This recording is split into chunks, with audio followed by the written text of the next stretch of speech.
এই শোনো, বলতেছি যে আজকে তো 16ই ডিসেম্বর, বুঝছো? হুম। তো তুমি তো পারো একটু বাপের বাড়ি যে ঘুরে আসতে, কারণ আজকে আমারও বন্ধ, তোমারও বন্ধ। আবার তুমি কতদিন বাপের বাড়ি যাও না।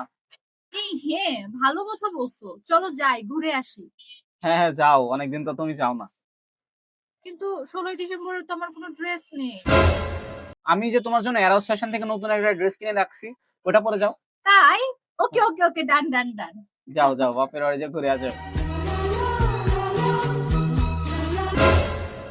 এই ওয়েট, বাপের বাড়ি গিয়ে ঘুরে আসবো মানে?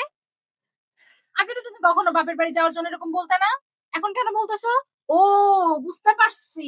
তুমি বাসায় আমি চলে যাব, তুমি নতুন নতুন মেয়ে নিয়ে এসে নষ্টি ফষ্টি করবা না? হ্যাঁ, নষ্টি ফষ্টি করবা? নষ্টি ফষ্টি করবি তুই? আরে হ্যাঁ?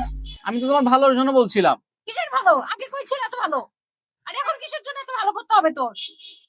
আচ্ছা, যাই হোক গাইজ, আজকে ষোলোই তুই ডিসেম্বর দাঁড়া, আমি এখনই ঝাঁটা দিয়ে আসতেছি, তুই এক্ষুনি দাঁড়া, নড়বি না কিন্তু, এক চুল আজকে থেকে তুই নড়িস। এর কথাই কান দিয়ে না, আজকে 16ই ডিসেম্বর, আজকে মহান বিজয় দিবস।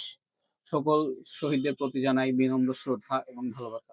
তোর শ্রদ্ধা বাংলাদেশ দাঁড়া, তোর শ্রদ্ধা দাঁড়া, তুই শেষ কর। বাংলাদেশ কিসের শ্রদ্ধা তোর? জয় হবে একদিন। কিসের জয় জয়? বাংলা, কিসের জয় জয়? জিন্দাবাদ। কিসের জয়? বাংলাদেশ কিসের জয়? বাংলাদেশ একদিন বিশ্ব জয় করবে। আল্লাহ হাফিজ। ও